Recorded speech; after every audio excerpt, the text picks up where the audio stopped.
Hello everyone, আসসালামু আলাইকুম রহমতুল্লাহ। আজকে রাইটিং টেস্ট 2 এর discuss both views and give your opinion এরকম টাইপের একটা অ্যাসে নিয়ে বিস্তারিত আলোচনা করব।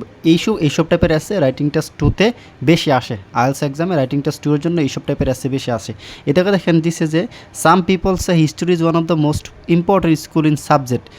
আদার people think that today's world subject science and technology are most important. কিছু মানুষ মনে করে হিস্টোরি স্কুলের জন্য গুরুত্বপূর্ণ, কিছু মানুষ মনে করে কিন্তু বর্তমানে সায়েন্স অ্যান্ড টেকনোলজি গুরুত্বপূর্ণ। এই দুইটা বিষয়ের উপর তোমার মত কী, মানে দুইটা বিষয়ে কথা বলতে হবে, আবার তোমার মতামত দিতে হবে। তো রাইটিং টেস্ট 2তে আপনাকে ভালো করতে হলে, এইসব টাইপের প্যারাগ্রাফে ভালো করতে হলে আপনাকে বুঝতে হবে আপনাকে কয়টা অংশ লিখতে হবে, আপনাকে লিখতে হবে।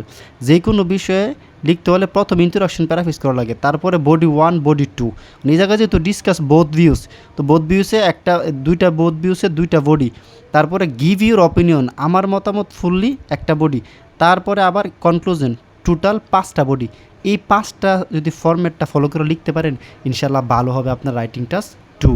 কী লিখবেন দেখেন, ইন্ট্রোডাকশনের সচরাচর মতন ইন্ট্রোডাকশনটা প্যারাফ্রেজ করবেন কীভাবে, যদি এই জায়গায় সাম পিপল দেওয়া থাকে আপনি সাম পিপল হিস্ট্রির পরিবর্তে is one of the most important পরিবর্তে ক্রুশিয়াল দিতে পারেন।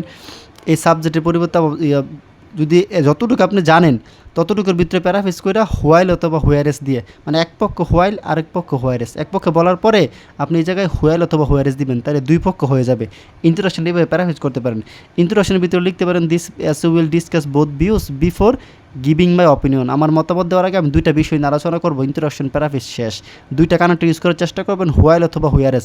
হোয়াইল থাকলে হোয়ারেস, হোয়াইল থাকলে হোয়ার, হোয়াইল থাকলে হোয়ারেস, হোয়ারেস থাকলে হোয়াইল। এই দুইটা কানেকশন দিয়ে ইন্ট্রোডাকশনটা প্যারাফ্রেজ করবেন।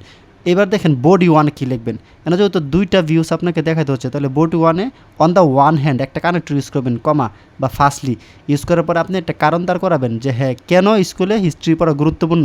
এর সাথে একটা আইডিয়া যোগ করবেন মোর ওভার অথবা ফার্দার মোর দিয়া, তারপর একটা এক্সাম্পল দিবেন, হ্যাঁ এরকম একটা এক্সাম্পল বাস্তব ভিত্তিক। তার মানে এই জায়গায় একটা কানেক্টর থাকলো, কিছু কানেক্টর থাকলো মোর over on the one hand for example.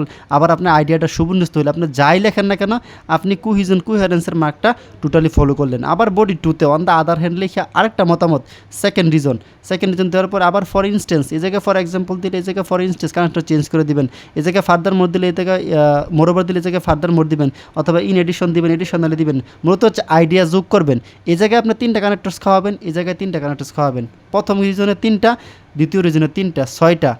এই জায়গায় খাওয়াবেন 2টা, কটা হয়েছে 8টা। তারপরে my opinion, in my opinion লিখবেন ফুললি আপনি কোন পক্ষকে সাপোর্ট করেন, সায়েন্স অথবা হিস্টোরি। তো আপনি যেই পক্ষে সাপোর্ট করেন অ্যানাদার রিজন, এই পক্ষে একটা কারণ তৈরি করবেন, আবার এই পক্ষে ছোট্ট একটা এক্সাম্পল দিবেন, ফুললি প্র্যাকটিক্যাল এক্সাম্পল দিয়ে সাপোর্ট করবেন।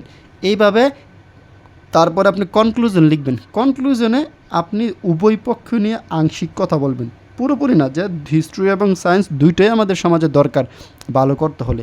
তার মানে এই যে একটা টেমপ্লেট, আমি বারবার বলি একটা টেমপ্লেট মাথায় রাখেন যে আমি এই কানেক্টরসগুলো খাওয়াবই, রাইটিং টেস্ট 2-তে এই জিনিসগুলো দিবই। ইন্ট্রোডাকশনটা প্যারাফ্রেজ করতে কোন জিনিসটা ফোকাস করা লাগবে, বডি 1-এ কয়টা কানেক্টর দিচ্ছেন, বডি 2-তে কয়টা কানেক্টর দিচ্ছেন, অপিনিয়ন দেওয়ার সময় কয়টা কানেক্টর দিচ্ছেন, কনক্লুশনে কয়টা কানেক্টর দিচ্ছেন। এই থিঙ্কিংটা, এই ফরম্যাটটা ফলো করে লিখেন, ইনশাল্লাহ রাইটিং টেস্ট 2-তে ভালো হবে। যে এই একটা ফরম্যাট ফলো করে লিখেন যে আমি 5টা স্টেপে লিখবো। আপনি 5টা স্টেপে যদি অল্প অল্প আইডিয়া দেন, আইডিয়া যাই হোক না কেন, একটা করে এক্সাম্পল নিয়ে টানলে কানেক্টর দিয়ে যোগ করলে আপনি সবই ফলো করতে পারতেছেন। গ্রামারের ভুলও কম হবে, অ্যাকুরেসি থাকবে ভালো, আর কুহেরেন্স মার্কটা বেশি পাবেন। অল্প মানে এত হাই লেভেল ভোকাবুলারি লাগবে না, কিন্তু আপনি যে সিম্পল কমপ্লেক্স কম্পাউন্ড করে লিখতে পারেন, আইডিয়া যোগ করতে পারেন, ক্যারেক্টারগুলো ইউজ করতে পারেন, আর এই ফরম্যাটটা ফলো করতে পারেন যে একটা লেখাতে কয়টা স্টেপ হয়, এই জায়গায় 5টা স্টেপ আছে, আর এই আছেটা আইএলটিএস রাইটিং 2-তে বেশি আসে। এই নিয়মটা ফলো করে লিখেন, ইনশাল্লাহ রাইটিং টেস্ট 2-তে ভালো করবেন। ভালো করে আপনারা দেখেন, এই নিয়মটা ফলো করে লিখেন, ইনশাল্লাহ রাইটিং টেস্ট 2 কী হবে, ভালো হবে। আসসালামু আলাইকুম রহমতুল্লাহ।